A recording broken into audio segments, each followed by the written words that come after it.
ఏపీలో 3 ఎకనామిక్ జోన్లు ఏర్పాటు చేయనున్నామన్నారు మంత్రి కొల్లు రవీంద్ర. విశాఖ, అమరావతి, తిరుపతి ప్రాంతాలను ఎకనామిక్ జోన్లుగా ఏర్పాటు చేసేందుకు సీఎం చర్యలు తీసుకుంటున్నారని చెప్పారు. కృష్ణా జిల్లా మచిలీపట్నంలోని టీడీపీ కార్యాలయంలో ఆయన ప్రజా దర్బార్ నిర్వహించారు. ఈ సందర్భంగా ప్రజల నుంచి వినతులు స్వీకరించి వారి సమస్యలు అడిగి తెలుసుకున్నారు. వాటిని తక్షణమే పరిష్కరించాలని సంబంధిత అధికారులను ఆదేశించారు.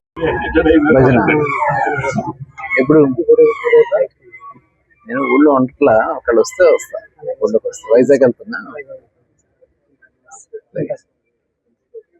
బ్యాలెట్ మనిషి ఆటోలో టికెట్ చెప్పండి. నేనే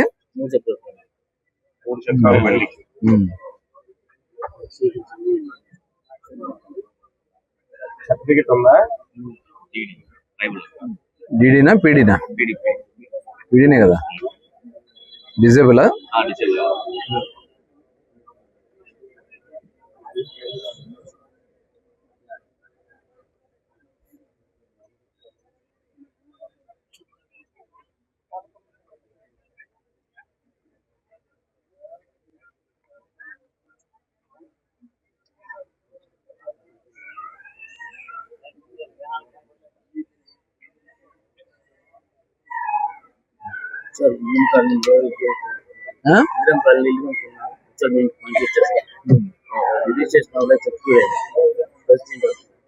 వాళ్ళ పిల్లలు ఉంటారు, వారసులు ఉంటారుగా. వాళ్ళ పిల్లలు కానీ వారసులు కానీ ఎవరు లేరా? ఆయన చచ్చిపోయాడు, వాళ్ళ పిల్లలు ఉంటారుగా. వాళ్ళ పిల్లలు ఉంటే డెత్ సర్టిఫికేట్ పెట్టి చేయొచ్చు. ఉన్నా సరే ఆయన మరి ఆ కాగితాలు అతని పేరుని ఉన్నట్టుగా రిజిస్టర్ ఆఫీస్ లో పట్టాలని లేదా? అది గవర్నమెంట్ ఇచ్చిందే కదా. గవర్నమెంట్ పట్టా ఉంటే పట్టా ఇప్పుడు అవదు. అసలు గవర్నమెంట్ పట్టా మారదు. మారుతుందా శ్రీరామకృష్ణ గారు? చేయించాలి. మళ్ళీ ఇది పట్టా కొనుక్కున్నాండి ఈయన. 100 రూపీస్ స్టాంప్ మీద రాసి ఆయన చనిపోయాడు. దాన్ని ఎట్లా క్యాన్సిల్ చేసి ఇవ్వడమా లేకపోతే ఎట్లా? ఎన్ని సంవత్సరాలు అయింది పట్టాలు ఇచ్చాయి? పట్టాలు ఇచ్చి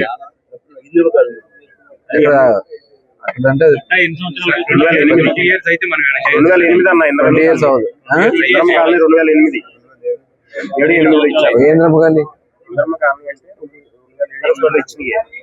ఎవరైతే అందులో పట్టా వచ్చిందో వాళ్ళకి వస్తుంది.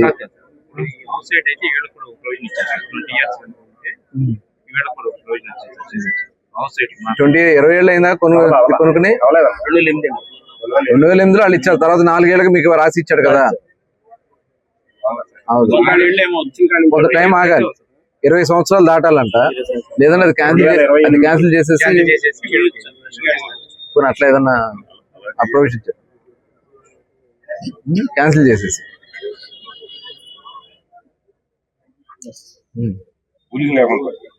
స్థలం ఇచ్చారా? స్థలం ఇచ్చారా? ఇంకా టైం పడుతుంది. 20 ఏళ్ళు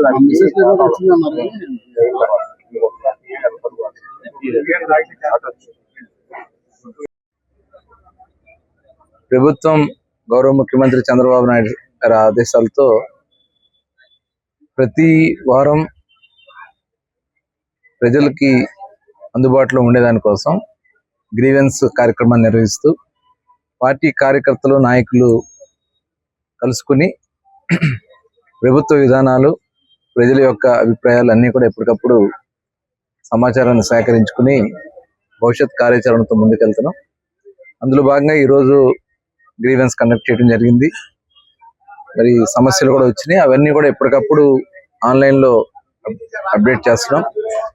ప్రతి ఒక్కరికి కూడా కన్సర్న్ డిపార్ట్మెంట్స్ కూడా పంపించి వాటి మీద ఇమ్మీడియట్గా వాళ్ళకి పరిష్కార మార్గాన్ని చూపిస్తున్నాం.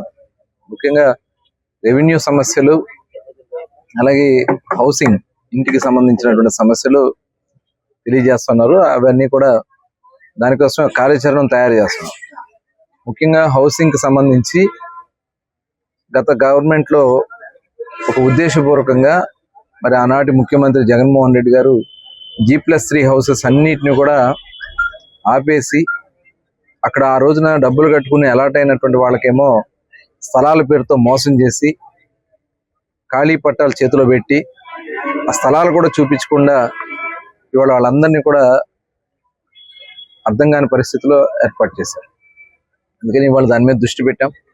అలాగే మొన్న ముఖ్యమంత్రి గారు కూడా దాని మీద రివ్యూ చేశారు, ప్లస్ కేబినెట్ కూడా డిస్కస్ చేశాం. ఏదైతే G+3 ఇళ్ళు ఫౌండేషన్ లెవెల్ వరకు వచ్చున్నాయో అవన్నీ ఎలా కంప్లీట్ చేయాలి, ఆగిపోయినటువంటి వాటిని కూడా ఎలా కంప్లీట్ చేయాలనేది ఇవాళ మేము దానికి గౌరవ హౌసింగ్ మినిస్టర్ గారు, అదేవిధంగా మున్సిపల్ మినిస్టర్ గారు ప్లాన్ చేస్తున్నారు.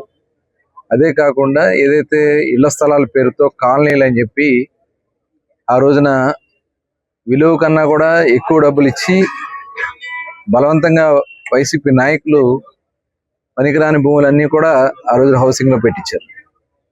అంటే తక్కువ రేటు కొని ఎక్కువ రేటుకి హౌసింగ్ లో పెట్టి దాంట్లో కమిషన్లు కొట్టుకున్నారు. ఇవాళ దానివల్ల చాలా మంది సెంటు లేదంటే సెంటున్నర అవన్నీ కూడా నిరుపయోగంగా ఉన్నాయి. కొంతమంది స్టార్ట్ చేసుకున్నారు కానీ అక్కడికి వెళ్ళలేని పరిస్థితి, అక్కడ ఇన్ఫ్రాస్ట్రక్చర్ లేదు, అంతా కూడా అస్తవ్యస్తం చేశారు. దానికి ఇప్పుడు దాని మీద కూడా దృష్టి పెట్టాం. ఇవాళ ఎవరైతే సెంటు భూమి ఇచ్చారో వాళ్ళకి 2 సెంట్లు అర్బన్ ఏరియాలో, రూరల్లో సెంటున్నర ఇస్తే దాన్ని 3 సెంట్లు చేయడానికి ఇవాళ కార్యాచరణ తయారు చేస్తున్నాం. దానికోసమే కలెక్టర్లతో కూడా సమావేశం పెట్టుకుని త్వరలోనే నియోజకవర్గాల వారీగా ఆ సమస్యల పరిష్కారం చేయడం. అంటే ఆల్రెడీ ఇల్లు స్టార్ట్ చేస్తే దాన్ని మనం ఏం చేయలేం. ఇల్లు స్టార్ట్ చేసుకోకుండా ఉన్నటువంటి వాళ్ళకి ఏ రకంగా మళ్ళీ అది రీఅలాట్ చేయడానికి, ఆ లేఅవుట్స్ అన్ని కూడా కరెక్ట్ చేయడానికి వాళ్ళ కార్యాచరణ తయారు చేసుకుని ముందుకెళ్తున్నాం. అలాగే మరి రెవెన్యూ మ్యాటర్స్ ముఖ్యంగా వాంటెడ్ గా కావాలనే ఉద్దేశంతో 22A పెట్టేశారు. 22A అంటే ప్రభుత్వ భూమి. ప్రైవేట్ ల్యాండ్స్ కూడా తీసుకెళ్లి 22A పెట్టారు. లేదా బలవంత పెట్టి భయపెట్టి వాళ్ళ దగ్గర నుంచి దౌర్జన్యంగా లాక్కోవడానికి చేసినటువంటి ప్రయత్నం చేశారు. అవన్నీ కూడా ఇప్పుడు మళ్ళీ కరెక్ట్ చేస్తాం. రికార్డ్స్ అన్ని కూడా కరెక్ట్ చేసి ఇవ్వడానికి కూడా రెవెన్యూ ఒక త్వరలోనే పరిష్కారం చేయాలని ముఖ్యమంత్రి గారు కూడా ఆదేశించారు. ఆ రకంగా జిల్లాలో ఏదైనా ఉన్నా కూడా వాటి మీద దృష్టి పెడతాం. అదేవిధంగా ఎకనామిక్ జోన్స్ కూడా ఇప్పుడు ఏర్పాటు చేసే దానికోసం 3 ప్రాంతాలని, అటు ఉత్తరాంధ్రకు సంబంధించి శ్రీకాకుళం నుంచి ఈస్ట్ గోదావరి వరకు విశాఖ ఎకనామిక్ జోన్ రీజియన్ కింద పెడతారు. అలాగే అమరావతి ఏదైతే వెస్ట్ గోదావరి నుంచి ప్రకాశం జిల్లా వరకు ఉన్నటువంటి జిల్లాలన్నింటినీ కూడా కలిపి అమరావతి ఎకనామిక్ రీజియన్ కింద, అలాగే నెల్లూరు నుంచి కర్నూలు వరకు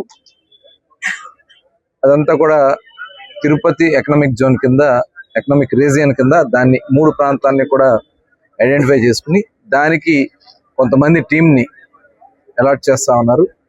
దాని ద్వారా ఎకనామిక్ గా ఆ రీజియన్ ఎలా డెవలప్ చేయాలి, అక్కడ ఉన్నటువంటి వనరులు ఏంటి, సపోజ్ తీర ప్రాంతం ఉంది, పోర్ట్లు ఎన్ని ఉన్నాయి, ఆ పోర్ట్ ని లాజిస్టిక్ గా ఎలా కనెక్టివిటీ చేయాలి, రోడ్ కనెక్టివిటీస్ ఎలా చేయాలి, పరిశ్రమలు ఏ రకమైనటువంటి పరిశ్రమలు ఆ ప్రాంతాల్లో ఏర్పాటు చేయాలి, వచ్చిన ఇన్వెస్ట్మెంట్ని ఎలా మనం అక్కడ సద్వినియోగం చేసుకోవాలి, దాంతోపాటు అభివృద్ధితో పాటు అక్కడ హౌసింగ్ కానీ ఇలాంటివన్నీ కూడా మొత్తం ఒక ఎకనామికల్ గా డెవలప్ చేయడానికి గవర్నమెంట్ ఆఫ్ ఇండియా చేస్తున్నటువంటి స్కీమ్స్ కానీ, రాష్ట్ర ప్రభుత్వం నుంచి కానీ, ఇన్వెస్ట్మెంట్స్ వల్ల కానీ ఇవన్నీ కూడా ఒక ప్లానింగ్ తో గౌరవ ముఖ్యమంత్రి గారు ముందుకు తీసుకెళ్ళడానికి ప్రణాళిక తయారు చేసుకోవడం జరుగుతుంది. మొన్ననే విశాఖపట్నంలో రివ్యూ పెట్టడం జరిగింది. మేము కూడా ఆ కార్యక్రమంలో పాల్గొనడం జరిగింది.